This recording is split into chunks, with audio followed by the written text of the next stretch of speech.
Buongiorno a tutti. Alors, après 2 semaines à vous emmener avec moi dans des ravins, plus ou moins escarpés, on revient, alors je ne veux pas dire aux fondamentaux, mais on revient donc à un des projets que je mène en ce moment, en l'occurrence la 4L, enfin la 4L, la Renault 4 F6, voilà, puisque bon, pour moi ça reste une 4L, mais la dénomination exacte c'est Renault 4 F6. Voilà. Donc je continue la carrosserie, j'en bave. Voilà, c'est entièrement de ma faute. En fait, quand j'ai décidé de m'occuper donc de ce chantier, je n'ai pas réalisé. En fait, il y a 2 choses que je n'ai pas réalisées.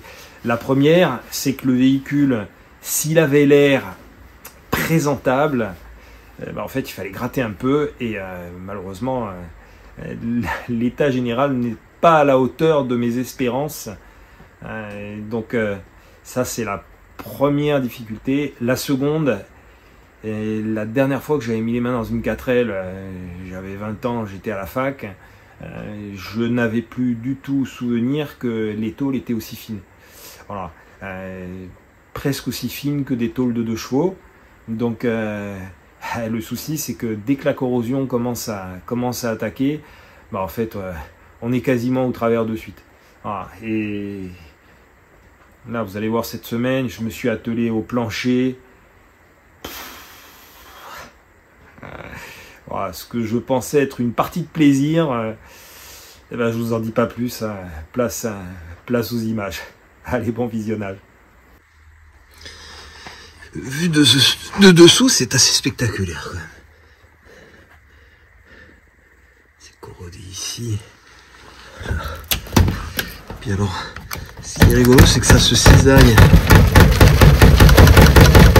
Parce que si j'insiste un peu, je vais avoir une coupure bien droite. Voilà, tout ça, il va falloir que je le sorte. En fait, l'idée, avant de terminer le compartiment moteur, l'idée c'est de sortir cette partie-là. Donc, en fait, il y a une double pièce. Donc, je vais voir ce que je peux arriver à garder de ceci. À quel endroit je vais devoir découper, sachant que cette pièce-là, je ne l'ai pas. J'ai de la tôle droite, mais là, elle a une forme bien particulière, c'est pas pour rien. Voilà, donc, premier boulot, ça va être d'essayer de voir ce que je fais, si je dois changer ça, ou si je peux le conserver. Alors, mes planchers neufs, ils remontent un peu plus haut, donc, dans un premier temps, ce que je vais faire, je vais mesurer du bas jusqu'à la jonction avec les planchers neufs et je vais découper ici. Ça va me permettre de faire apparaître la tôle d'en dessous et de voir un petit peu dans quel état elle est, si je conserve ou si je suis obligé de tout changer.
c'è au travail. Il y a du travail.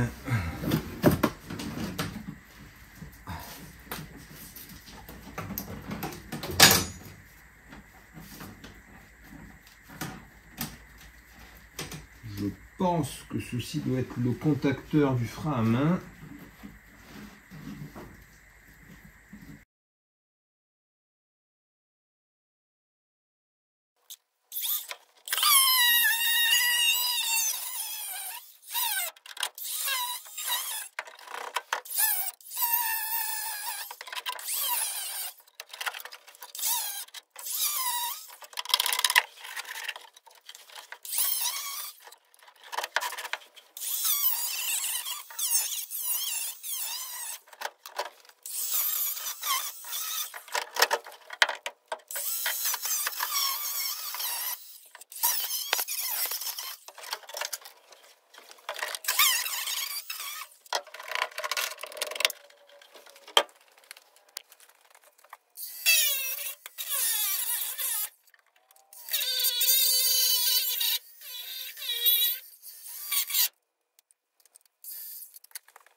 Le problème c'est que la traverse elle est complètement bouffée, donc il va falloir d'une part que je découpe proprement là, que je rajoute une pièce pour pouvoir ensuite fixer mon plancher, et puis en plus de bien découper, il va falloir que je balance une belle quantité d'anti-rouille si je veux pas que ça reparte. Et bien entendu du corps creux qu'il faudra que j'injecte une fois que tout est ressoudé. Je crois qu'il manque un morceau là. Alors bizarrement, la partie arrière est plutôt saine. On en profite. J'ai récupéré quelques pièces en francs. Avis aux collectionneurs. Alors là, je vais mettre un gros coup d'aspirateur pour sortir un peu toute cette misère et qu'on y voit un peu plus clair. Bon, j'ai juste positionné le nouveau plancher. Alors, j'ai été obligé de faire une petite découpe ici, sinon il passait pas, notamment à cause de ces pièces-là. Bon. Là, je risque. Alors ici c'est pareil, la découpe est pas identique. Il doit certainement y avoir différents modèles. Peut-être que sur les berlines, ça n'est pas fait de la même manière. Bon, c'est pas dramatique, hein, ça va pas m'empêcher de souder. L'essentiel c'est que les tôles elles soient bien l'une contre l'autre. Bon, je vais ressortir tout ça, sachant que il faut quand même que je prépare les bords, que je mette l'anti-rouille, et puis il y a notamment de ce côté-là toute cette partie-là qui est pourrie. Là-bas en face c'est sensiblement la même chose, donc il faut d'abord que je m'occupe de ces parties-là.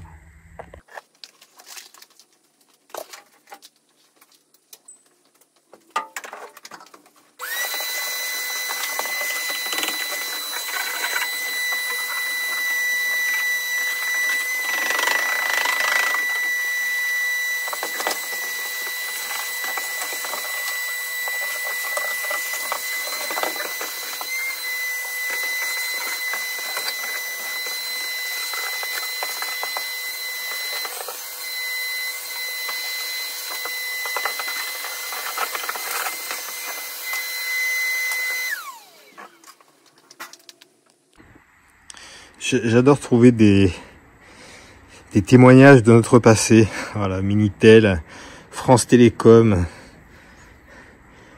agence commerciale Ajaccio, Bastia. Bon, c'est pas d'hier, hein. On est encore en 8 chiffres sur les numéros de téléphone. France Télécom, région de Corse. Les nouvelles générations ne connaissent pas tout ça. Idem pour la monnaie. Bon, même si celle-ci n'est pas très très vieille, hein, 1988. Et là, 1970. Voilà. Des souvenirs du passé.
Allez, j'ai retrouvé un emballage de Malabar.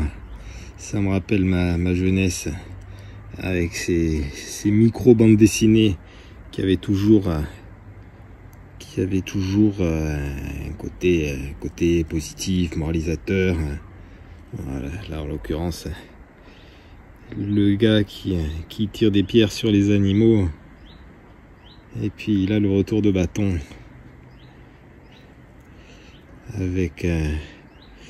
Avec Malabar qui lui fabrique, de toute évidence, hein, on le remarque, il lui fabrique un élastique pour pouvoir à son tour lancer des pommes de pin.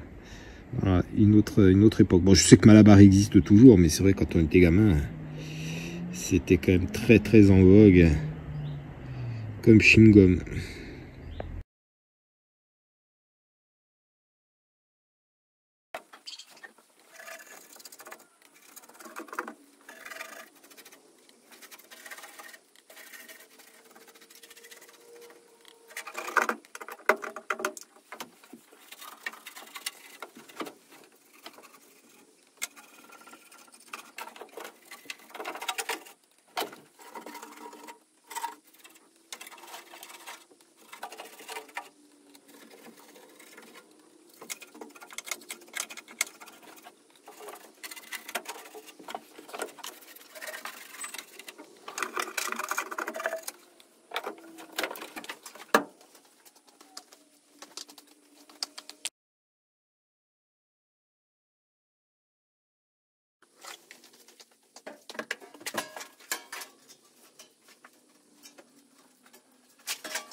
Ça y est, les planchers avant sont en place.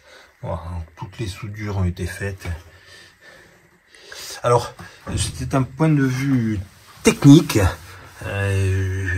Avant, j'avais tendance à faire des cordons complets. Et puis, il se trouve que dans le milieu de la compétition, quand on prépare une voiture de course, quand on renforce notamment les soudures d'origine, il est exceptionnel, pour pas dire rarissime, que les gars fassent des cordons complets. En fait, en termes de rigidité, apparemment, de faire des petits cordons comme ça, c'est la meilleure des solutions. Voilà, donc je m'y tiens. Là, je vais faire, de toute façon, maintenant que j'ai fait ici, je vais faire la partie en dessous, puisque les tôles d'origine, bah, je vais mettre un petit point de soudure sur ma nouvelle tôle. Et puis, vous allez voir, bon, il y a un petit peu de travail encore en dessous. Hein.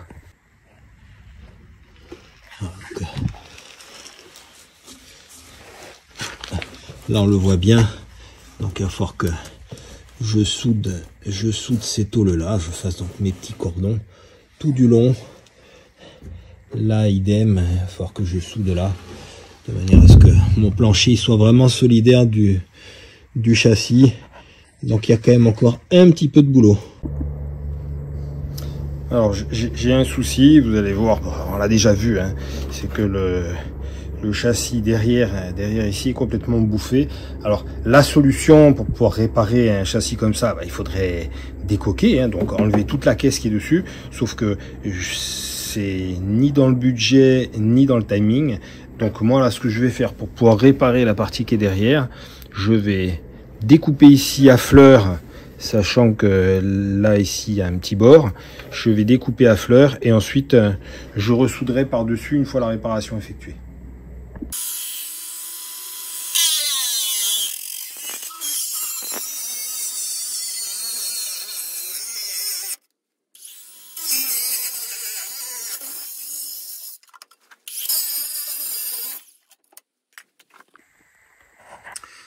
Voilà, donc il faut que je répare tout ça. Là, les tôles sont pas terribles.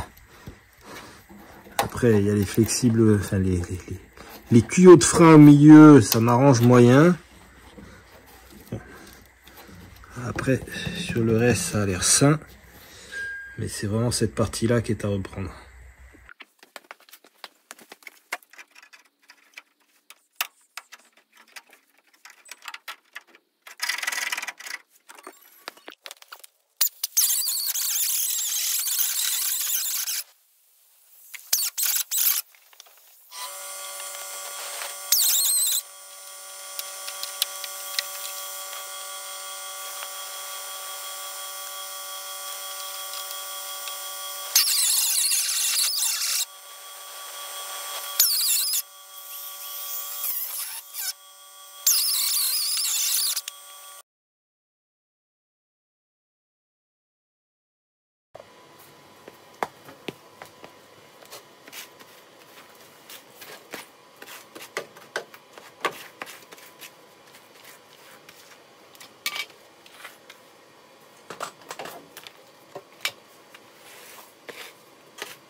Alors là, je suis passé en dessous, vous pouvez vous en rendre compte. Alors bon, là, je mets des points de soudure pour faire la jonction. J'ai déjà les cordons de l'autre côté, donc ça bougera pas. C'est juste pour avoir quelque chose de propre. Et une fois que j'aurai mis un coup de meule, je mets un joint dessus et ensuite j'anti-gravillonne. Voilà. Alors là, il va falloir que toute cette partie-là, elle est pourrie, hein, faut dire ce qui est. Donc il va falloir que je fasse une jonction pour pouvoir rattraper donc ma pièce neuve. Bon, là sur la partie centrale, ça va à peu près. Bon, c'est pas le plus simple de travailler la tête en bas, mais je commence à en voir le bout.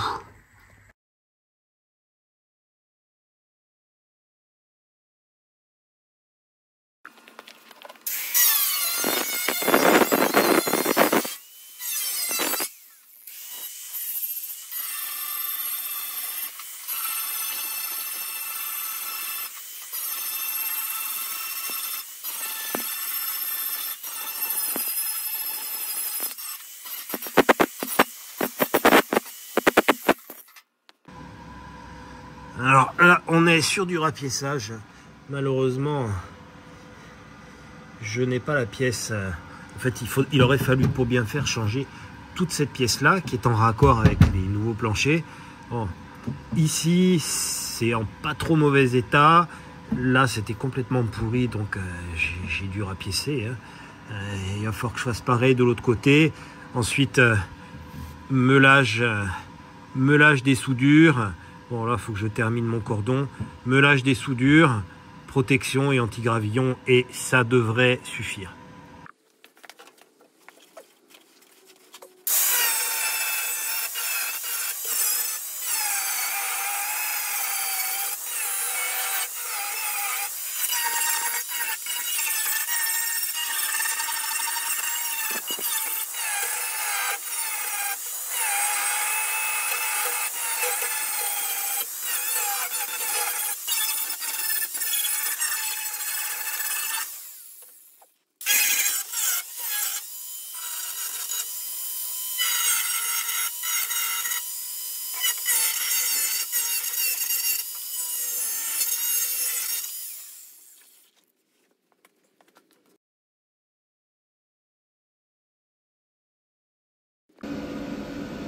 Voilà, donc là j'ai découpé une tôle que je vais souder sur la partie interne du bas de caisse. Après je referme ici et je remets la pièce d'origine. Allez, la tôle intérieure est soudée. Donc là j'ai découpé un morceau toujours dans le capot de la Mini pour combler cette partie là. C'est vraiment ce qu'on appelle du bouchonnage, hein. Je n'ai pas la prétention, une fois encore, de faire une restauration. Sinon, il aurait fallu mettre le châssis complètement à nu, le sabler, sortir vraiment toutes les parties. Hein. Mais en termes de temps et de budget alloué pour ce véhicule, c'est pas possible. Voilà, donc, et puis, quelque part, ce serait aussi un non-sens parce que là, les heures de travail, pour vraiment faire un beau véhicule, les heures de travail sont quand même très importantes.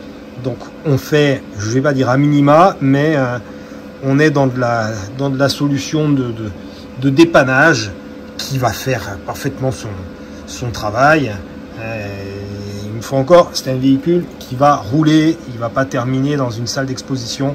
Donc voilà, il va être à nouveau mis à rude épreuve. Voilà, donc toute cette partie-là, je la soude.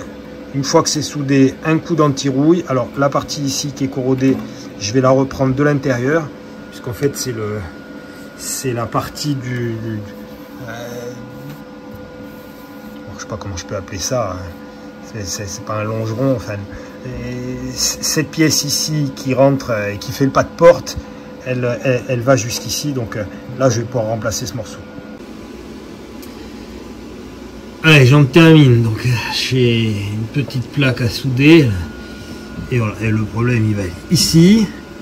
Donc, il faut que je fasse la jonction. Cette pièce là, il va falloir que je la découpe proprement et que je fasse un raccord en lieu et place pour pouvoir faire comme l'autre côté là-bas, terminer de bouchonner. Alors, ici, là donc j'ai mis ma plaque. J'en ai profité pour souder ici. Donc une tôle, la raison pour laquelle on voit les traces de soudure là. Et cette partie là ici, alors, cette partie là elle va être déboulonnée, découpée et remise propre. Voilà, là je vais mettre un coup d'anti-gravillon et ensuite je vais pouvoir refermer. C'est la partie plancher est à peu près faite. Maintenant je vais d'abord je protéger à l'anti-rouille, ensuite je mettrai du joint sur tous les points de soudure et puis ensuite j'anti-gravillonne tout ça. Allez, là j'ai mis du joint à peu près sur toutes les soudures. Alors, maintenant j'attends que ça sèche et je mets l'anti-gravillon.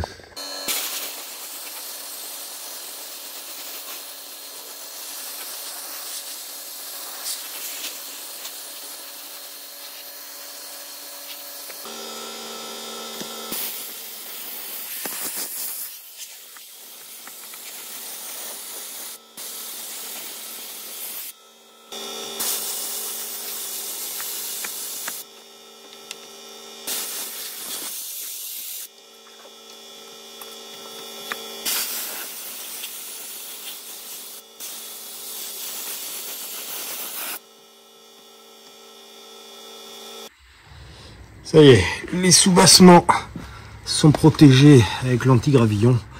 Bon, j'ai chargé. Après, si c'est pas parfait, ça reste des sous-bassements. Donc, l'essentiel, c'est que ça protège. Et je pense que de ce point de vue-là, il n'y a pas de souci. Par contre, c'est un produit extrêmement toxique. Donc, là, j'ai enlevé... Juste pour pouvoir filmer, j'ai enlevé le masque à gaz. Je vais le remettre de suite parce que c'est un produit qui est très très nocif pour la santé. Donc à utiliser, à pulvériser exclusivement avec un masque à gaz.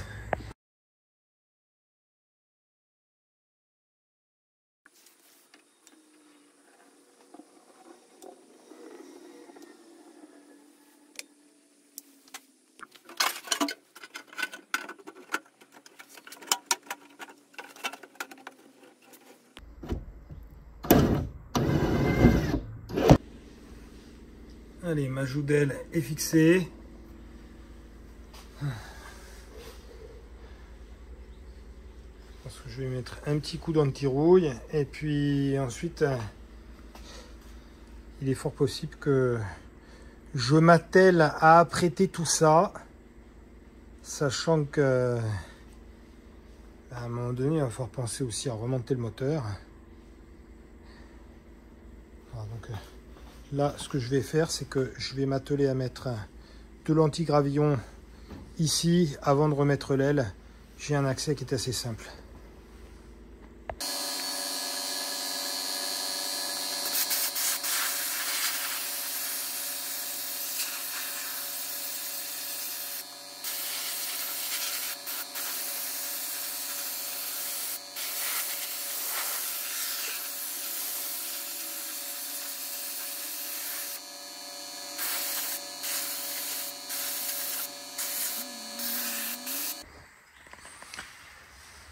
Ça y est, la joudelle est anti-gravillonnée. Voilà. Comme ça, il va me rester bon, tout ce qui va être train à reprendre. Mais là, sur cette partie-là, il me reste juste l'aile à refaire, à ressouder. Et ensuite, je peux la refixer.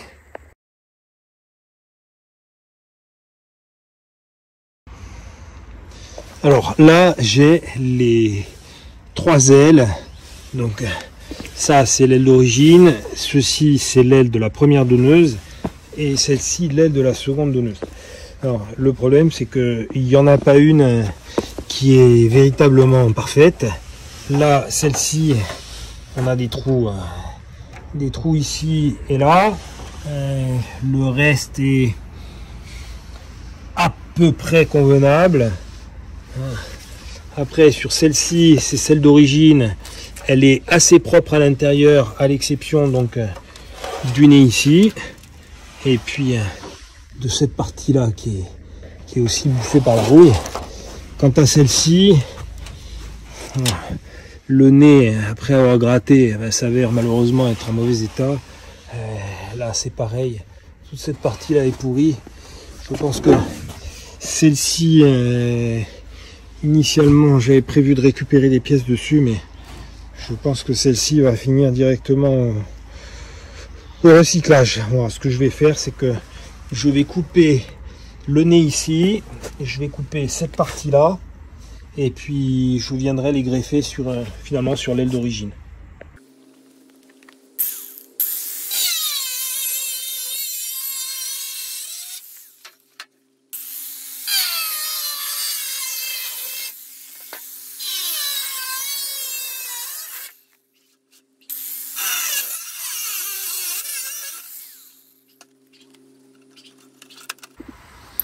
Alors quand on fait les choses dans la précipitation, donc j'ai découpé le coin de mon aile pour pouvoir la greffer sur celle-ci, sauf que j'ai pris des mesures approximatives.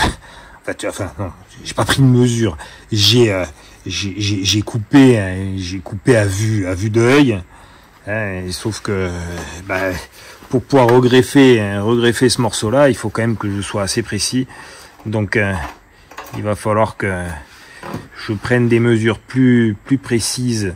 Donc là, j'ai fait une petite marque pour avoir la même distance. Au passage, je découvre que donc ça c'est un vieux modèle, hein, les points d'ancrage sur ma joue d'aile ne sont pas au même endroit. Là, on a un point d'ancrage qui est plus bas. Voilà, c'est des petits détails. Si j'avais voulu mettre cette aile là, il aurait fallu que je repère ce derrière. Bon. Donc là, je vais essayer d'ajuster au mieux, de voir exactement à quel endroit je vais couper pour pouvoir venir réaliser ma greffe et y mettre ce morceau en parfait état. Vaut mieux en rire. Voilà, alors en fait là je me suis fait un patron, hein. Donc j'ai bloqué mon bout de carton, je vais le découper comme ça, je vais avoir les limites en haut et en bas, et je vais positionner donc le morceau que j'aurai découpé sur l'autre aile, et ça me permettra de savoir exactement où je vais couper la tôle dans le coin. Bon, là j'ai dû percer puisque sur mon modèle il y a les butoirs de pare-choc là qui viennent se mettre là. Voilà, donc je suis en appui ici.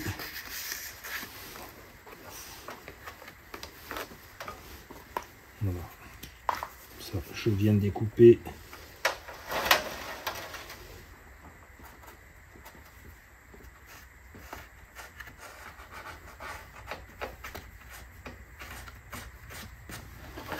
Voilà. Ça y est.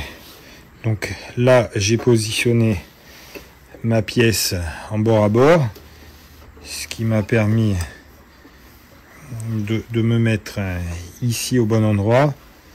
J'ai tracé. Là maintenant, je vais découper et je soude.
Allez, j'ai positionné sur la voiture.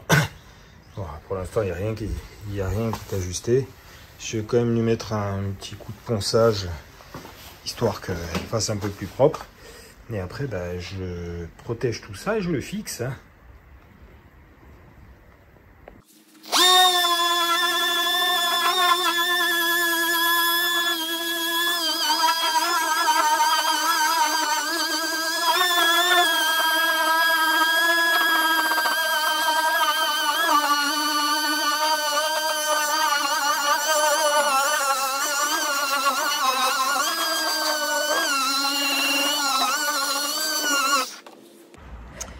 Ah, les aléas des pièces d'occasion, enfin des pièces d'épave.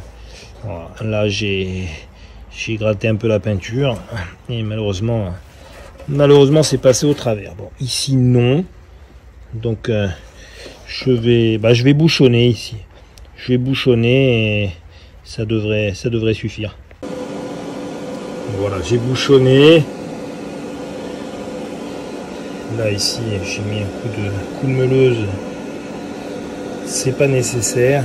Je suis impressionné toujours parce que là il y avait une toute petite trace de rouille et en fait on se rend compte que sous la peinture ça se diffuse de partout. C'est vraiment impressionnant.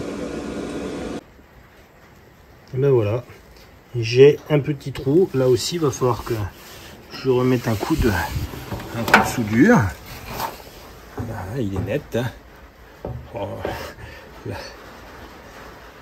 Là, on voit les cratères occasionnés par la rouille. C'est trop. Hein.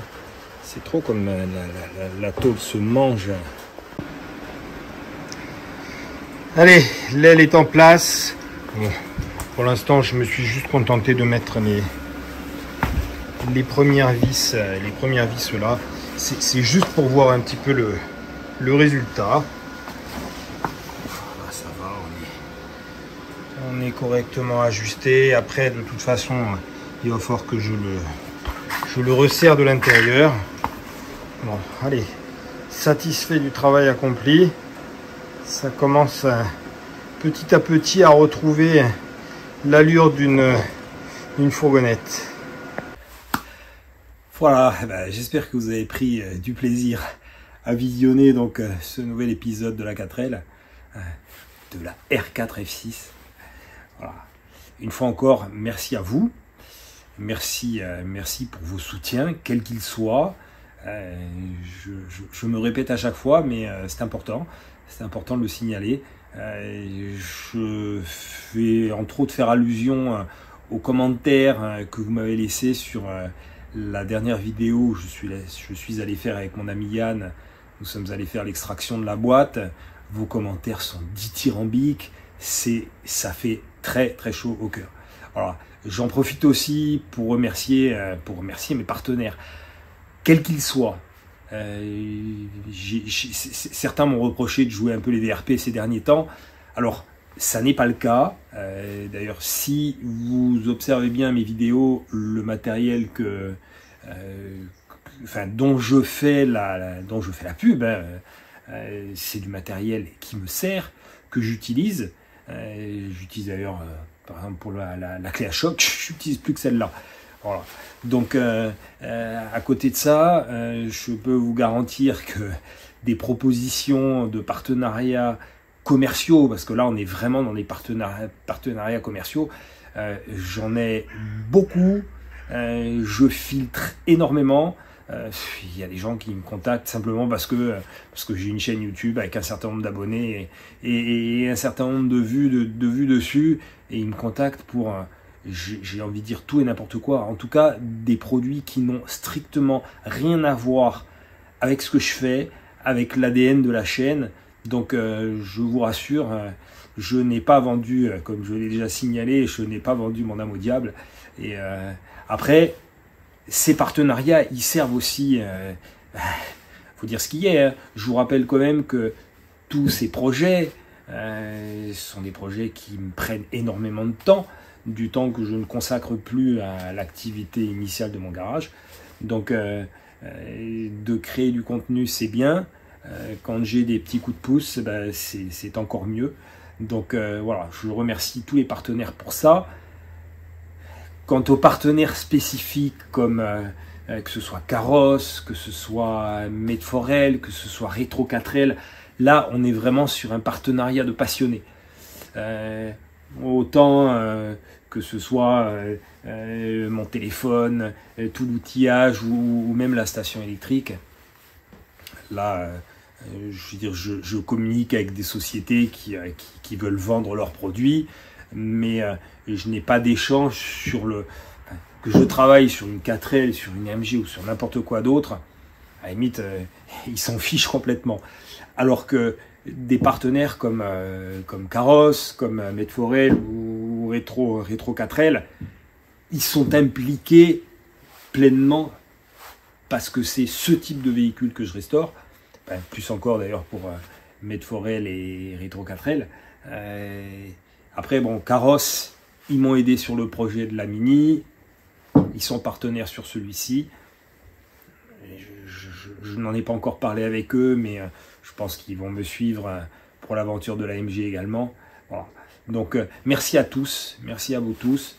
N'hésitez pas, c'est la fameuse formule consacrée, n'hésitez pas à partager, à liker, à vous abonner si ça n'est pas encore le cas.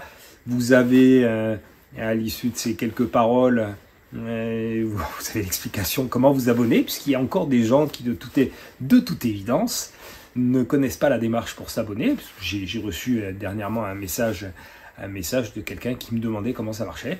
Voilà, donc n'hésitez pas à suivre le tuto. On n'est pas sur le même projet, mais je tenais quand même aussi à remercier les gens qui participent à la cagnotte pour l'AMG. Alors, comme je l'avais déjà précisé l'année dernière avec le projet de la Mini, je suis en capacité de financer intégralement ces restaurations. Votre aide, parce que je sais qu'il y a beaucoup de personnes qui souhaitent m'aider, quelle que soit la manière. D'ailleurs, vous verrez sur le prochain épisode de l'AMG, j'aurai alors une annonce, une grosse surprise. Je pense que je l'annoncerai à ce moment-là, de quelqu'un qui a décidé de participer à sa manière. Et sincèrement, c'est une grosse surprise. Voilà. Après, je veux dire, quand on me sollicite des gens qui ont envie d'être acteurs en quelque sorte de ces aventures, voilà, la cagnotte c'est un moyen de participer, quels que soient les montants que vous avez envie de mettre, que ce soit un tout petit montant, voire un montant plus important. L'essentiel pour moi, c'est je vous laisse une opportunité, si vous le souhaitez, de me donner un coup de main. Et moi, là où ça va véritablement me servir, c'est au niveau du timing.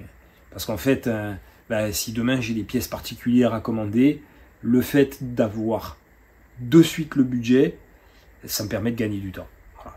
Et vous savez que sur le projet de la AMG, le temps est plus que précieux, donc toutes les aides apportées sont les bienvenues. Voilà, allez, j'ai assez parlé, donc sur ce, je vous souhaite une bonne semaine, je vous dis à bientôt, portez-vous bien et on se retrouve, je ne vais pas vous dire sur quel projet, un des projets en cours.